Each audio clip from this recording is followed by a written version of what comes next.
بضاعتنا اعتراف بالخطايا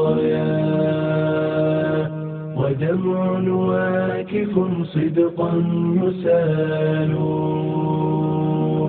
ننادي حين تختنق الحنايا ألحنا بالصلاة أيا بلال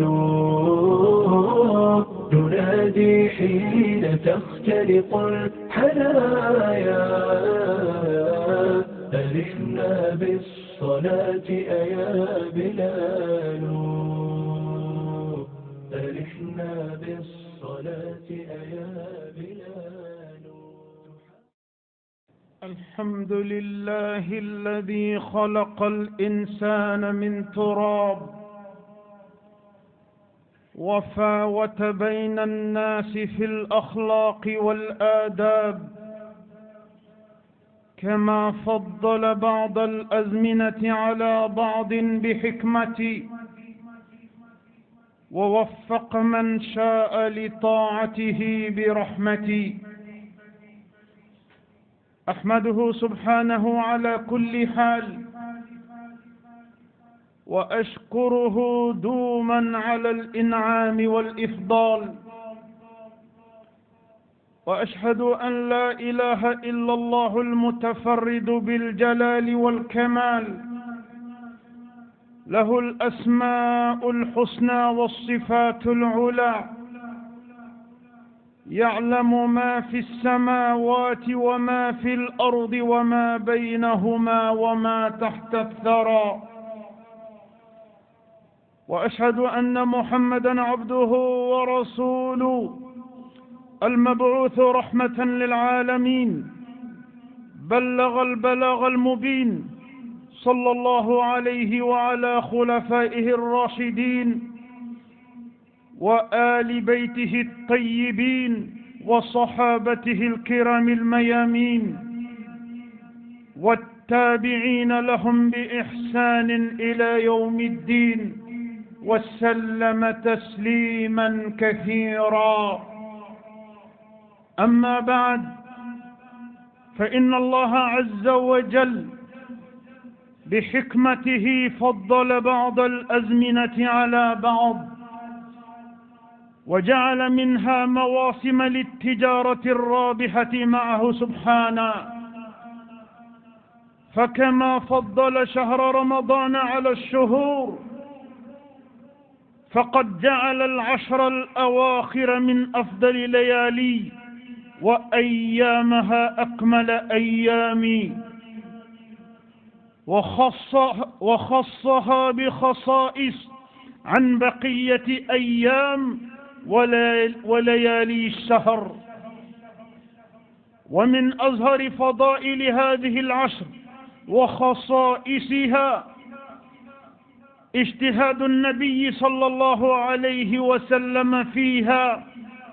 فوق ما كان يجتهد في غيرها، كما روى مسلم من حديث عائشة رضي الله عنها قالت: كان رسول الله صلى الله عليه وسلم يجتهد في العشر الأواخر ما لا يجتهد في غيره. ومن ذلك أنه كان يحيي الليل فيها، كما في حديث عائشة رضي الله عنها قالت: كان رسول الله صلى الله عليه وسلم إذا دخل العشر أحيا الليل وأيقظ أهله وشد المئزر، متفق عليه. ومن مبالغته صلى الله عليه وسلم في الاجتهاد أنه كان يشد مئزرا، فكل ما سمعتم من فعله صلى الله عليه وسلم يدل على اهتمامه بطاعة ربي ومبادرته الأوقات واغتنامه الأزمنة الفاضلة.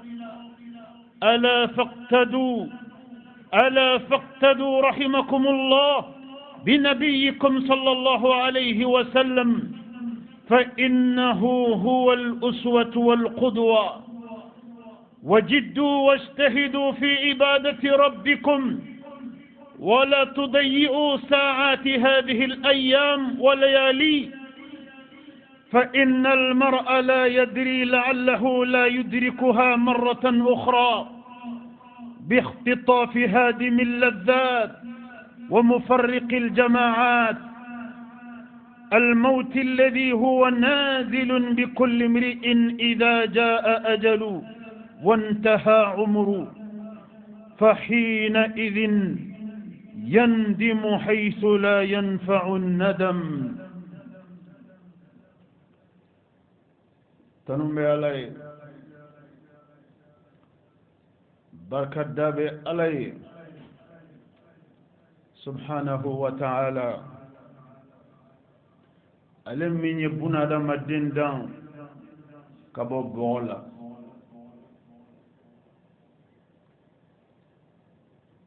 ألي ألا ألي دي دانينك نعم مكينينك دان تنفعنا فوي كلم بلا ألي دي دان تنفعنا هرجيك بغاي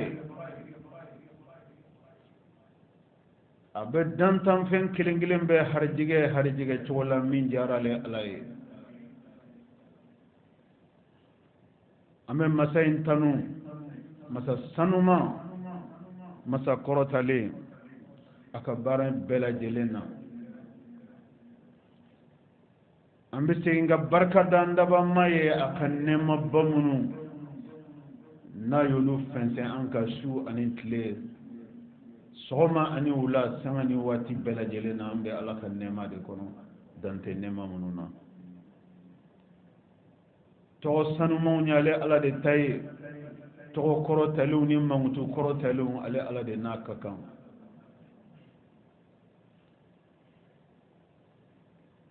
ya'lamu ma fi samawat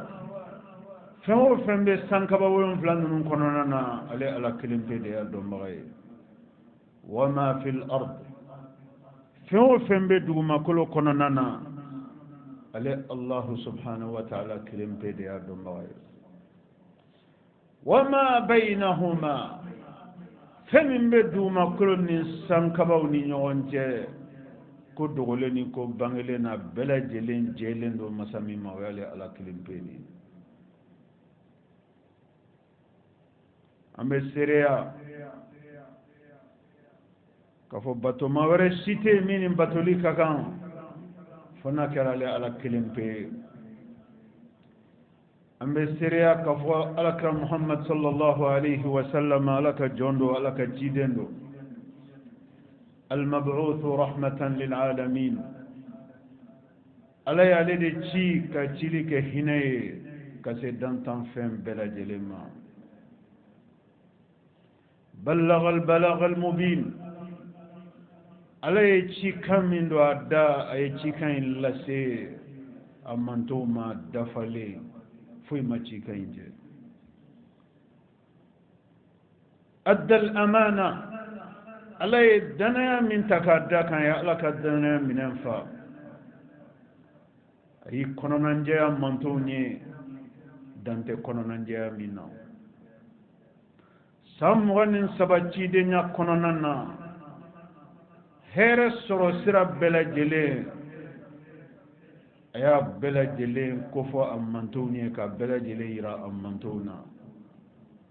u ka k'ale ladegebaga ye baaraw la. ale ye baara minnu kɛ olu de ye hɛrɛ baaraw ye, olu de ye hɛrɛ sɔrɔ siraw ye. tɔɔrɔ sɔrɔ sira si tɛ yen a ma kangari da mantow ye ka bɔ min ma. u k'u yɔrɔ janya waleyaw la. ale y'a yɔrɔ janya ka bɔ waleya minnu na a ma ka yamarukan na batoli kama a n'a ma ka ɲangata ɲɛsiranya kama yasa a mantonw bɛ se ka kisi ma ka dimi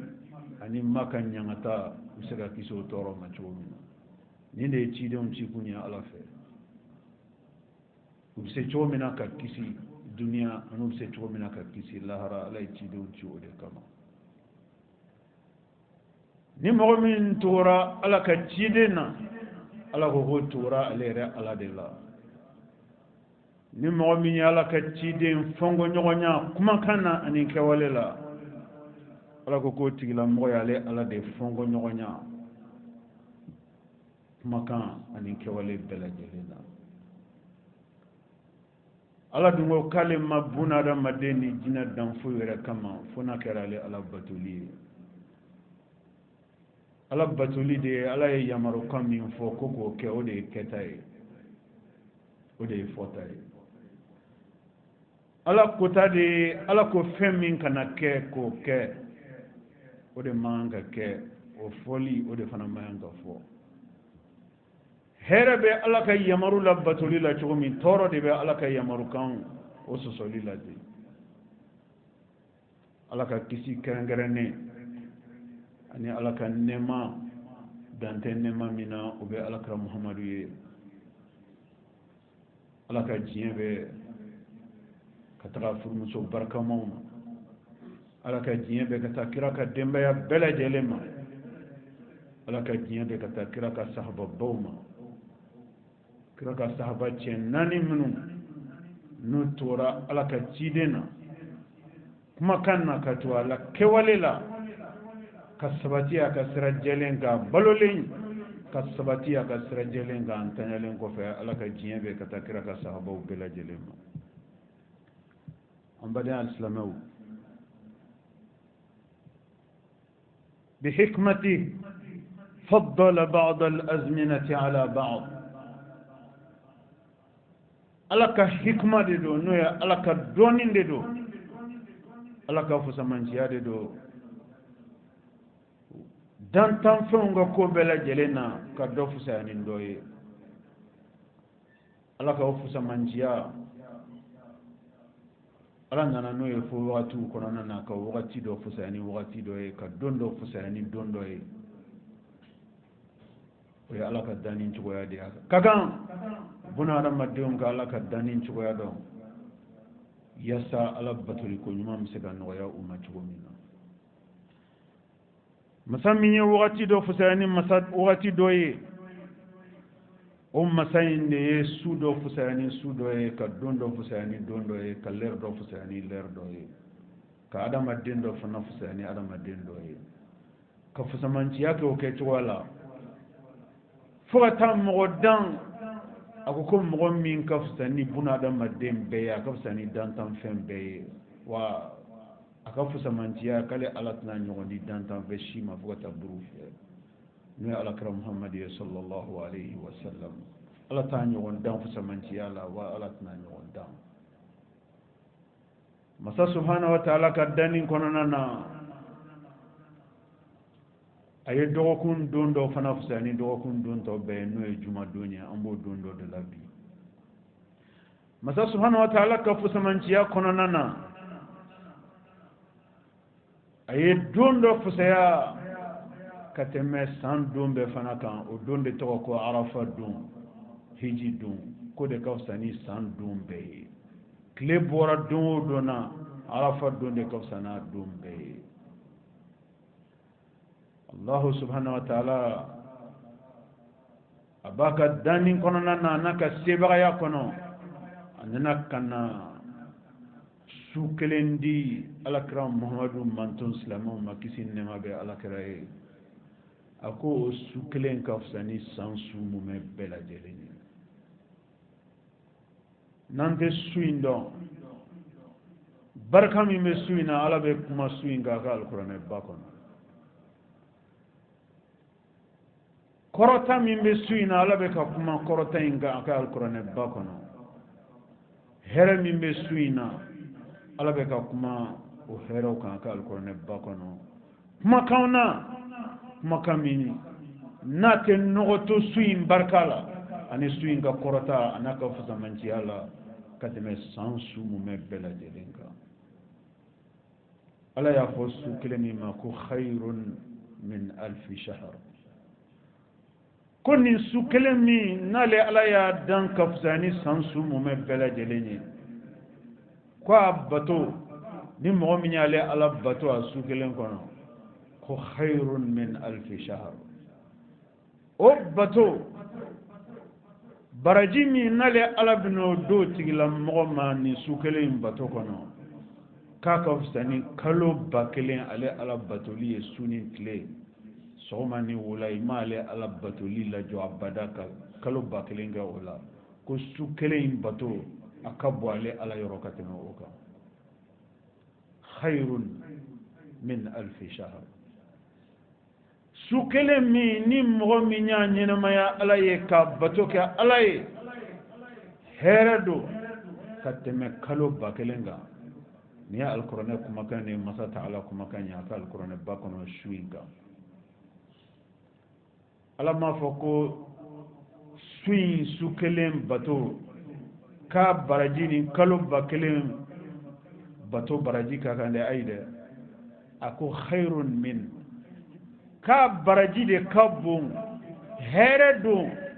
mogoma mogominya sukelen bato ka sukelen nyina mayale alaye katematiki ka kalo bakelen ke ka kale Allah ta'ala bato ama minti kelem la le bato liko ko heredo katema oka ama foka nyondo heredo katema ka kore munye ala yere ma dan yere ama dan siga ala ma dan siga ala ni bayra ambadin al-islamu kuni ala ye fem min ke fem bay o de fem bay ni ala ye fem min ke here o de here ni ala ye fem min ke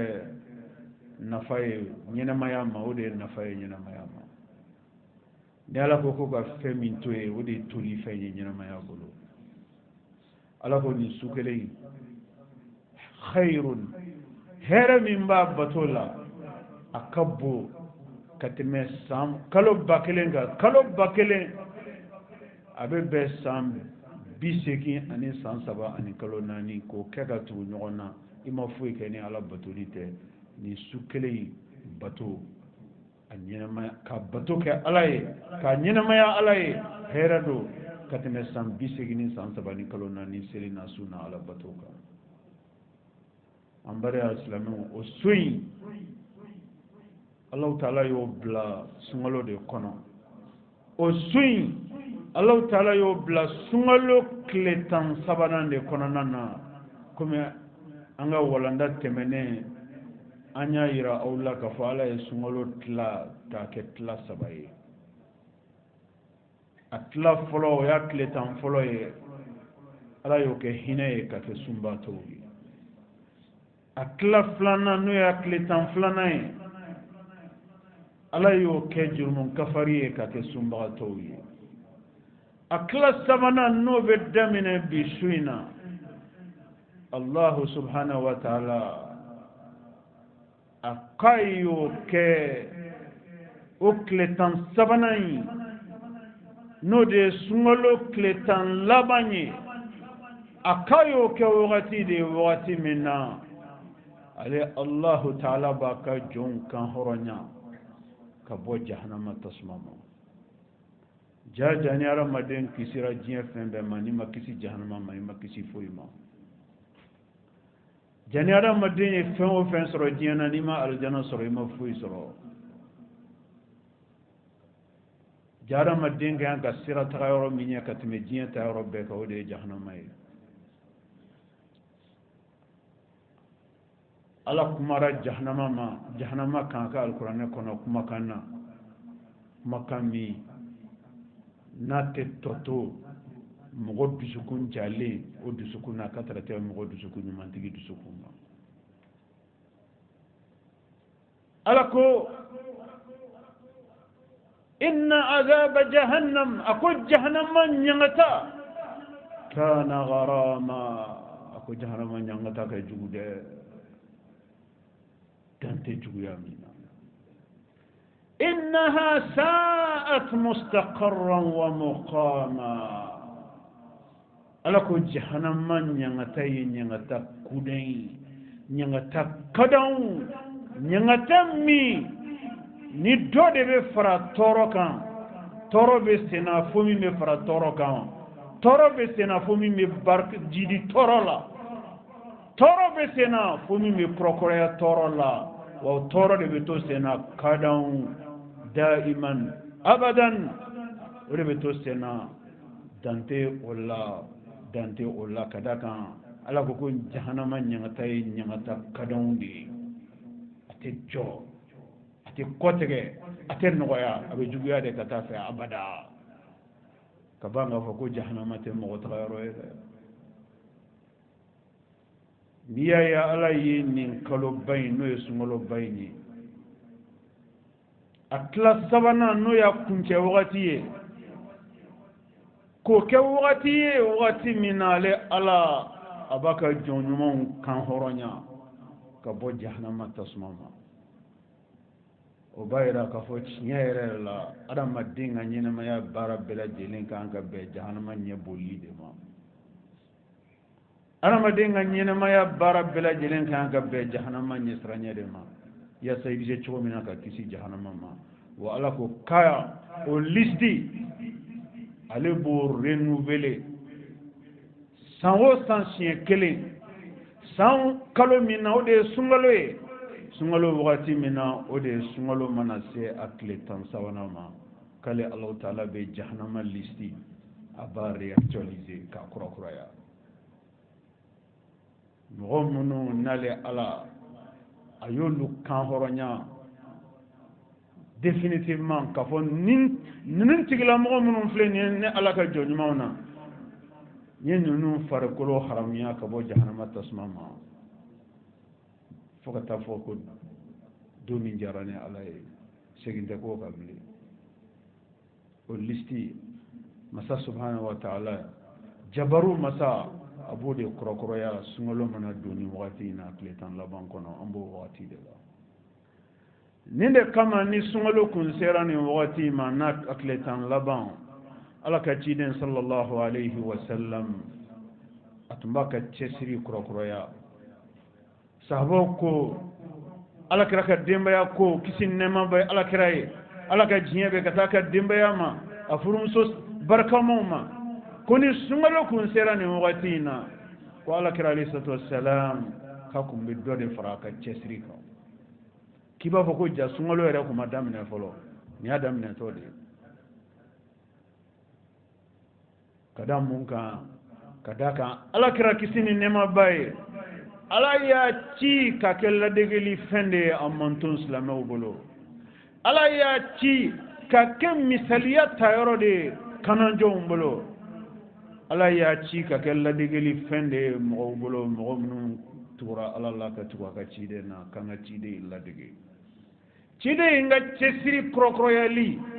ni sunkalo nana se nin waati ma o bɛ sɔrɔ mun fɛ o bɛ sɔrɔ sunkalo nana se a nafa sɔrɔ waati ma sunkalo nana se a hɛrɛ wagati ma a barika wagati ma a kunnandiya wagati ma sunkalo dabɔra laɲini min yɛrɛ kama a nana so wagati de ma ni de kama ala kɛra kisi ni nɛɛma b'a a tun bɛ dɔ fara a ka cɛsiri kan bi ɲɔgɔnna don na fo ka taa fɔ sa ko seli kalo yira fo min bɛ fara a ka cɛsiri kan ala kɛra furumuso ko kisi ni nɛɛma ba ye ni nin wagati kun sera ala ka ciden a tun bɛ yɛlɛma misiri kɔnɔ ka su ɲɛnamaya ala ye ka su kɛ ka seli ala ye ka tile kɛ ka ala kofɔ k'i farikolo lafiya dɔɔnin a tun b'a yɔrɔ janya ka bɔ diɲɛ fɛn bɛɛ ma ka bɔ a ka denbaya ma ka bɔ diɲɛ baara bɛɛ ma k'i yɛrɛ bakun di ala ma k'i ɲɛsin a ma batoli ma batoli min foyi t'a kɔ tigɛ fo ni sunɔgɔ y'a ɲɛ tugun ka wagati kɛ ni ɲɛ yɛlɛla dɔrɔn a ɲɛ bɛ yɛlɛ n'a ma batoli ye a bɛ nin tile tan in kun di ala ma o di cogo de la nin de b'a yira an na an baden alisilamɛw ko sunkalo hɛrɛ bɛɛ lajɛlen b'a tile tan laban de kɔnɔ ala ye su kelen min kɛ nin tile tan laban in kɔnɔ nin su in de ye su ye su min ni ala y'a fɔ ma ko laylatul qadr ko latigɛ su allahu subhanahu wa ta'ala a ka ciden ka kumakan na ko ka kɔ bunadamaden danni ɲɛ ka ko diɲɛ n'a kɔnɔfɛn bɛɛ danni ɲɛ ko ala ye fɛn fɔlɔ min dan dani masaya fɛn fɔlɔ min dan o de kɛla kalamu sɛbɛnnikɛla a bannen sɛbɛnnikɛla danni na a ye fɛn filanan jumɛn dan a bɛna na fɛn fɛn latigɛ diɲɛ kɔnɔ a sɔrɔla k'olu sɛbɛn gafe la gafe min kɛrɛnkɛrɛnnen don ale yɛrɛ Allahu jalla jalaluhu ale yɛrɛ kelen pe yɔrɔ a bɛna fɛn jumɛn dan a bɛna fɛn jumɛn dan a bɛna adamaden joli dan a bɛna adamaden qualité jumɛn dan jahanama kɔnɔdenw ye mɔgɔ joli y'a la alijana dunkew ye mɔgɔ joli y'a la kisibaw ye mɔgɔ joli y'a la mɔgɔ bɔnɛnenw mɔgɔ kasarelenw ye mɔgɔ joli y'a la a bɛ fɔ de ma ko latigɛ Allah subhanahu wa ta'ala ala ka ciden ka fɔ la ala ye latigɛ dan san 50,000 ka ko diɲɛ n'a kɔnɔ fɛn bɛɛ lajɛlen danni ɲɛ o latigɛ dannen ala fɛ o kɔfɛ ala ka diɲɛ n'a kɔnɔ fɛnw dan ala nana su kɛ san kɔnɔ su min na san o san nata san o san kelen nata kalo 12 nata tile 300 ni tile 65 min bɛna le fɛn o fɛn kan ka kɛ dugumakolo kɔ kan hɛrɛ la ani hɛrɛ tana la Allahu subhanahu wa ta'ala ye su dɔ kɛrɛnkɛrɛn san kɔnɔ ka fɔ ma ko Laylatul Qadr latigɛ su a b'o lajigin mɛlɛkɛw ma su min na o su de tɔgɔ ko Laylatul Qadr latigɛ su siɲɛ kelen san kɔnɔ fɛn fɛn kan ka kɛ fɛn fɛn kan ka kɛ diɲɛ in kɔnɔ dugumakolo kɔ kan hɛrɛ la ani hɛrɛ tana la latigɛ masa bɛ nin bɛɛ lajigin siɲɛ kelen san kɔnɔ a ka mɛlɛkɛw ma mun tora mɛlɛkɛw ye ala ye fɛn min latigɛ n'a tɔ ye a kɛli ye ka ala ka yamarukan minɛ ka san kelen nata kɛ ka ala ka yamarukan k'a labato n'o ye k'a application de bɛ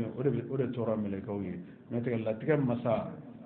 a bɛna latigɛ kɛ su min na o de ye Laylatul Qadr su ye nin de kama ala kira ko a furumusow ma sallallahu alayhi wa sallam ko jɔn i ma bɛna na ka na latigɛ jigi kan fɛn min b'i concerné fɛn min bɛ tali kɛ i ka ɲɛnamaya hɛrɛ n'a tɔɔrɔ la san kelen nata kɔnɔ ko bɛ jigi i ma fɛ su min na o ka jɔn sɔrɔ sujudu la a ma ye o ka jɔn sɔrɔ ruku la a ma ye o ka jɔn sɔrɔ a ɲɛjitɔ a ma ye o ka jɔn sɔrɔ a ma jiginnen a ma ye o ka jɔn sɔrɔ a kɛlen ka su ɲɛnamaya a ma ye siga t'a la o de ye jɔnni ma hɛrɛ ka tɛmɛ o ka jɔn sɔrɔ ala ko t'a la walima ka jɔn sɔrɔ manamana sunɔgɔ la ala kira ka cɛsiri kun dɔ filɛ latigɛ masa bɛ latigɛ lajigi tuma min na a ɲɛ b'a ka jɔn kelen kelen bɛ lihalaya la mun tendalen don dugu ma ale ala y'a ɲɛ b'o la latigɛ bɛ jigi tuma min mun bɛ ruku la ale ala y'a ɲɛ b'o la latigɛ bɛ jigi tuma min minnu ɲɛjitɔ don ale ala y'a ɲɛ b'o la minnu b'ale ala kofɔli la minnu b'ale ala tanuni na minnu b'ale ala yafa deli la minnu bɛ minnu na latigɛ masa ɲɛ bɛ nin bɛɛ lajɛlen na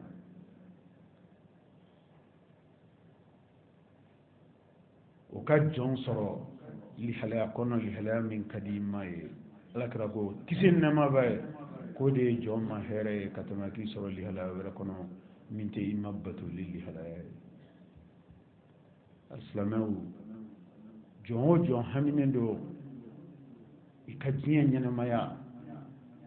a sabatili latigɛ hɛrɛmaw hinɛ masa bɛ se a ka sebagaya kɔnɔ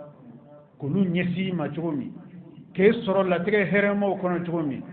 o hami bɛ jɔn o jɔn na siga t'a la o bɛɛ lajɛlen ka cɛsiri bɛ kɔrɔkɔrɔya k'a daminɛ bi la fo ka taa se don ma don min na a bɛna fɔ ko seli kalo yera ka d'a kan nin su ninde importance ka bokata me sansu beka kadaka bela jelen kungo be jigi sumina ala fe duguma ko ko kan o de ni suye ni suyin ga soro ala ni so jalen di koro o de ma here ni suyin ga soro ihine be alala ni suyin ga soro an hine be alala am makari be alala ala be kan la jeni hine la jelanye kan la jeni makari la jelanye o de am ma here kateme ni suyin ga soro an hine nendo ala ko ni suyin ga soro an ko do nendo alala ni suyin ga soro jien kelembe kan malasa yasa sitane bi se ka an sɔrɔ k'an ka sago ye cogo min na ala ka ne n'aw bɛɛ lajɛlen kisi o ma laylatul qadr su min n'a kun bɔra ala ka don ne ni aw harijigɛ la laylatul qadr su min ni ala y'a ko fɔ a ka alikuranɛ ba kɔnɔ ala ka don ne ni aw harijigɛ la hɛrɛ min b'a kɔnɔ ala ka ne ni aw niyɔrɔ bonya la hɛrɛ min b'a kɔnɔ ala ka ne ni aw niyɔrɔ caya la hɛrɛ min b'a kɔnɔ ala ka ne ni aw niyɔrɔ kɛ hɛrɛw la belebele ye ala bɛna tɔɔrɔ minnu latigɛ a kɔnɔna na ala k'olu yɔrɔ janya ani silamɛw la k'o yɔrɔ janya n'aw kelen kelen bɛɛ lajɛlen na ala bɛna ko gɛlɛn minnu latigɛ a kɔnɔ diɲɛ ko gɛlɛnw diɲɛ masibakow ala k'a yɔrɔ janya ani aw kelen kelen bɛɛ lajɛlen na k'a yɔrɔ janya ani silamɛ bɛɛ lajɛlen na hɛrɛ min bɛ nin suba in kɔnɔ ala k'an bɛn a hɛrɛ ma baraka min bɛ nin suba in kɔnɔ ala k'an bɛn a baraka ma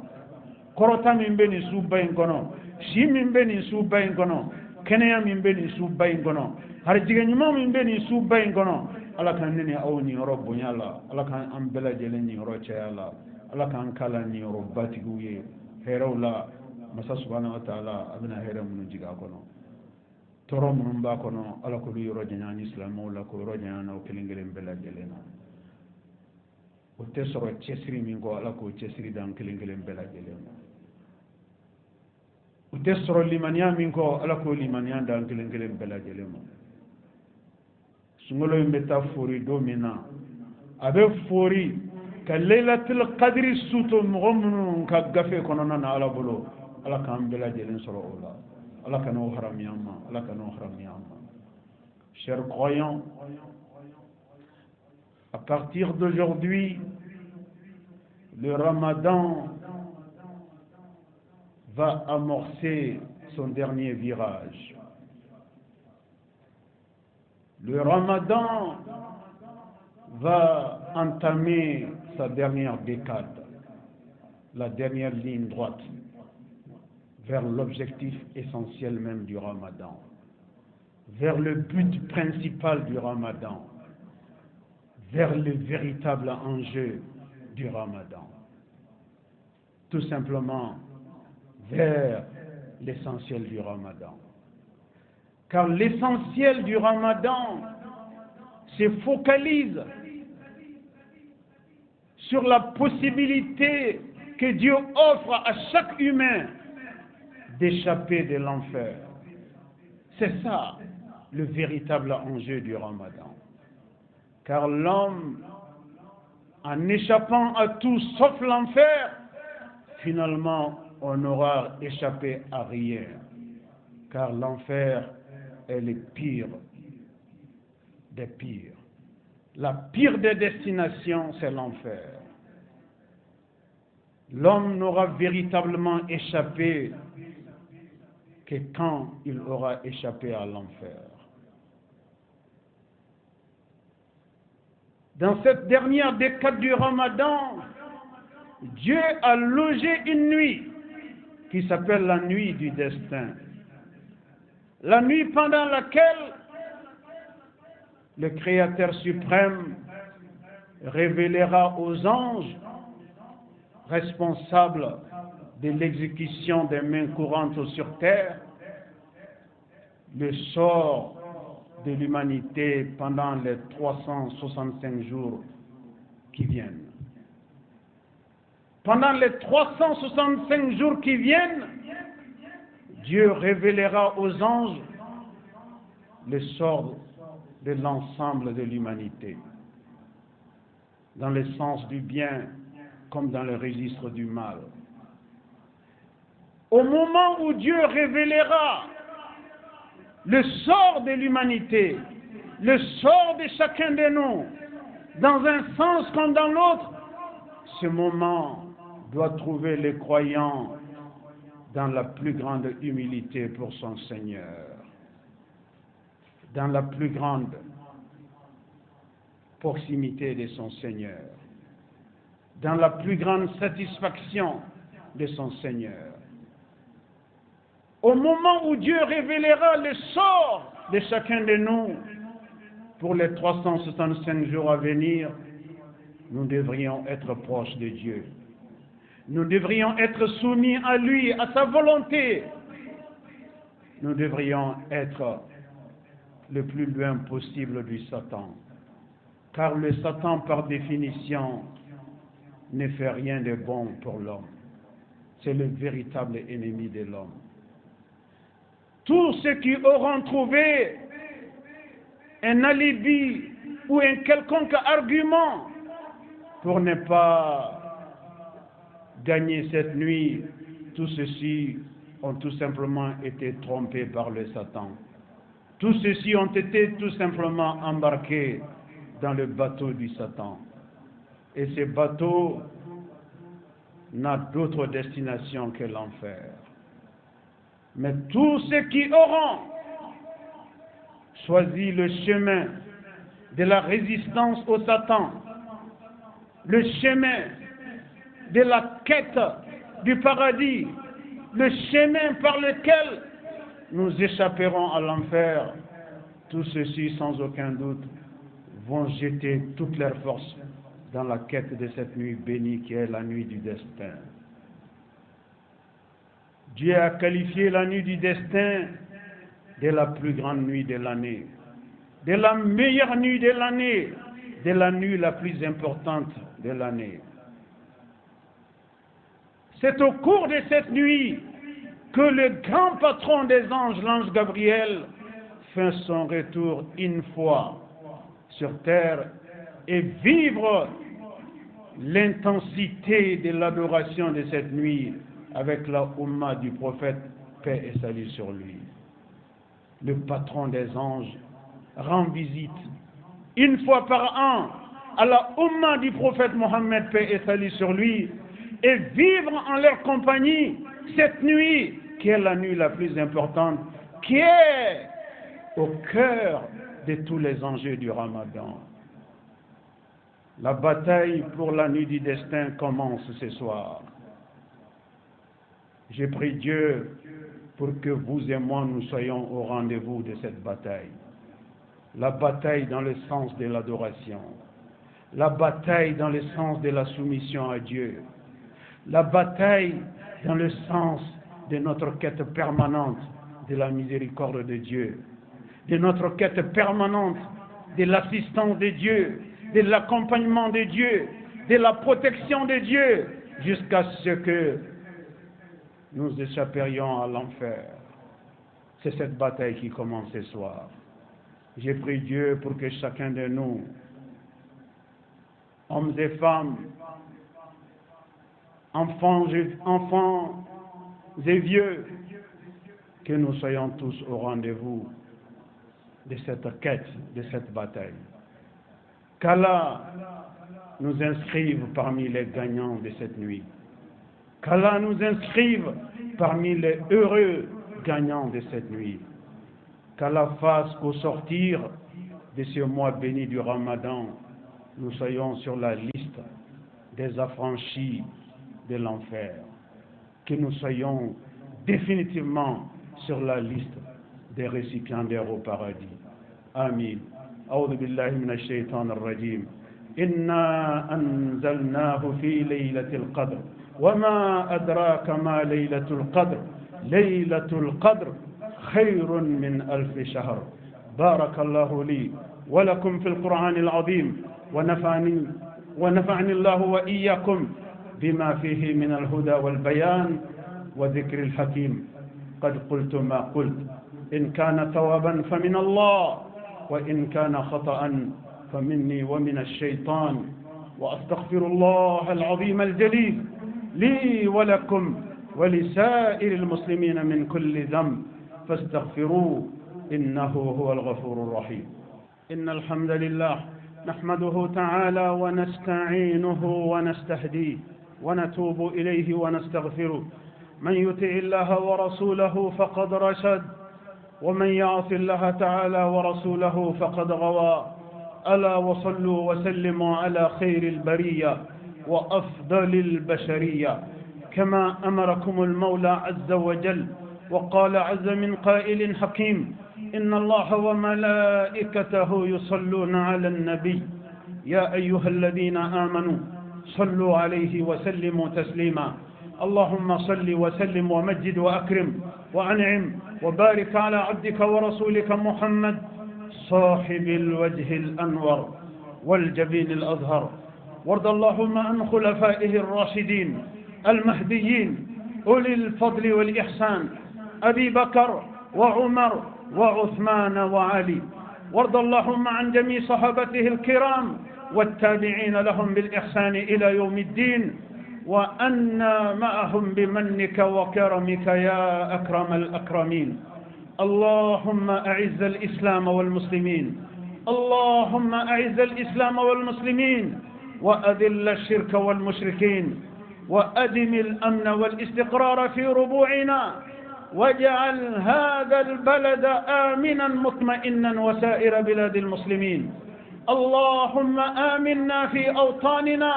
وأصلح واحفظ أئمتنا وولاة أمورنا، واجعل اللهم ولايتنا في من خافك واتقاك واتبع رضاك يا رب العالمين. اللهم انصر من نصر الدين، اللهم انصر من نصر الدين، واخذل من خذل الإسلام والمسلمين.